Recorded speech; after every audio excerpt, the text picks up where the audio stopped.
اعوذ باللہ من الشیطان الرجیم، بسم اللہ الرحمن الرحیم۔ السلام علیکم ورحمۃ اللہ وبرکاتہ۔ امید ہے آپ سب لوگ خیریت سے ہوں گے انشاءاللہ تعالی۔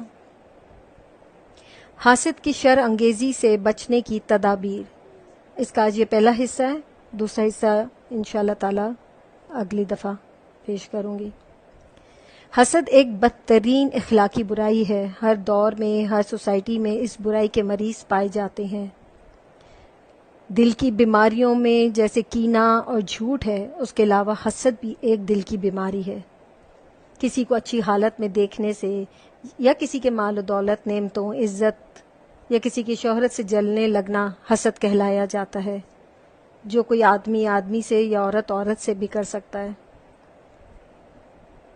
حسد کرنے والا جب جلن کے ابال کو برداشت نہیں کر پاتا تو پھر اپنے محسود ہوتا ہے جس سے حسد کیا جاتا ہے، اپنے محسود کے خلاف عملاً اظہار کرنے لگتا ہے، طرح طرح کی سازشیں کرنا، کسی بھی طرح سے نقصان پہنچانا، ذلیل کرنا۔ حاسد دو طرح کے ہوتے ہیں، ایک وہ جو کسی کی نعمت کو دیکھ کر سوچتے ہیں کاش یہ میرے پاس آ جائے، اور دوسرے جو ہیں وہ تو جہنمی، ان کو کہا گیا ہے، وہ یہ دعا کرتے ہیں کہ مجھے ملے یا نہ ملے، اس سے سب کچھ چھن جائے۔ اس پر اللہ تعالیٰ نے اپنے بندے کو یہ دعا سکھائی ہے، سورہ فلق آیت نمبر 5، وَمِن شَرِّ حَاسِدٍ إِذَا حَسَدَ، اور میں پناہ مانگتا ہوں حاسد کے شر سے جب وہ حسد کرنے لگے۔ اس آیت میں غور کریں کہ حاسد کے شر سے پناہ مانگو کہا گیا ہے، پناہ مانگو جب وہ حاسد کے شر کرنے لگ جائے، یعنی کہ وہ جو حاسد ہے جب وہ شر کرنے لگ جائے اس وقت کی پناہ مانگنے کو کہا گیا ہے، خالی اس کے حسد کرنے کی نہیں پناہ مانگی بھی، کہ جب وہ شر کرنے لگ جائے اس وقت کی پناہ مانگی ہے۔ ایک تو حاسد دوسرے کو اس اذیت میں مبتلا کر ہی رہا ہوتا ہے۔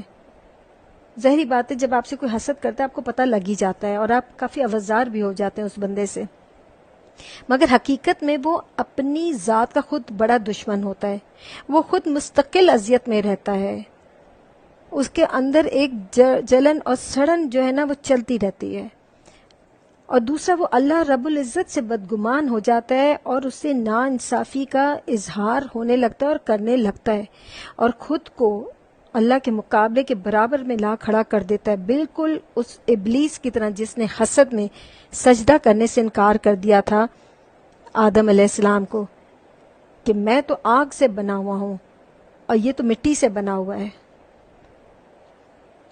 حاسد کے شر سے بچنے کے لیے کچھ معمولی تدابیر ہیں، اور وہ شاید آپ کے بڑی کارآمد ثابت ہوں۔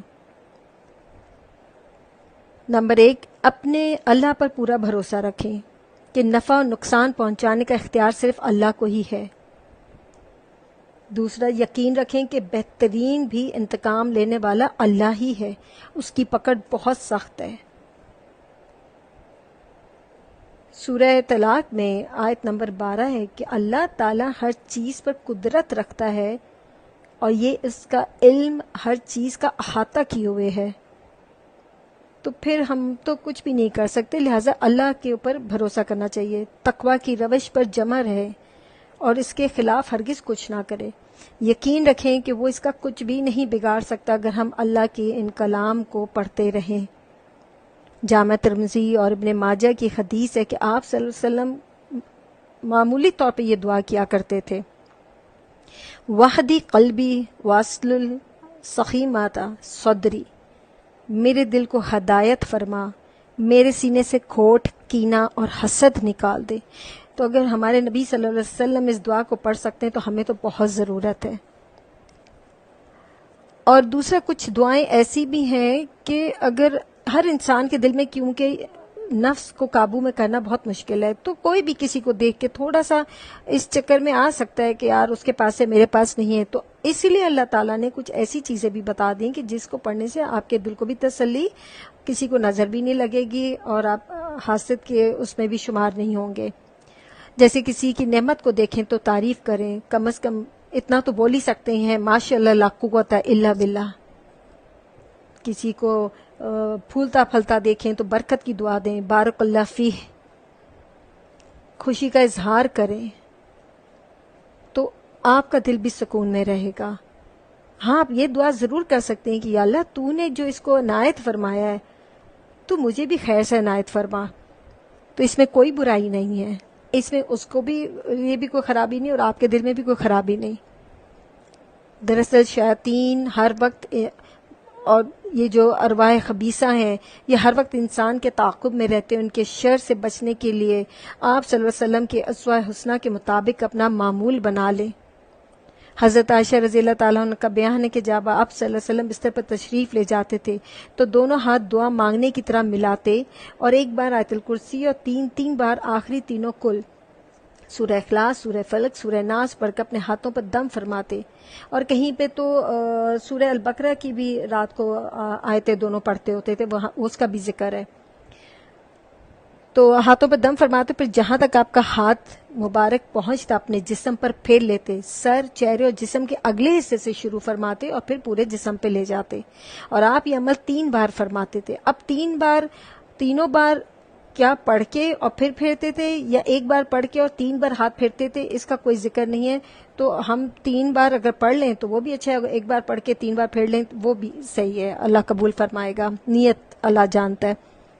تو آپ بھی اس کو اپنا معمول بنا لیں تاکہ اس پاک ذات کی پناہ میں آ جائیں. نظر بد بھی انٹرلیکڈ ہے حسد سے. تو اس کا دوسرا حصہ انشاءاللہ تعالی میں اب اگلی بار آپ کو بتاؤں گی. آپ سب اپنا ضرور خیال رکھیے گا. السلام علیکم ورحمۃ اللہ وبرکاتہ.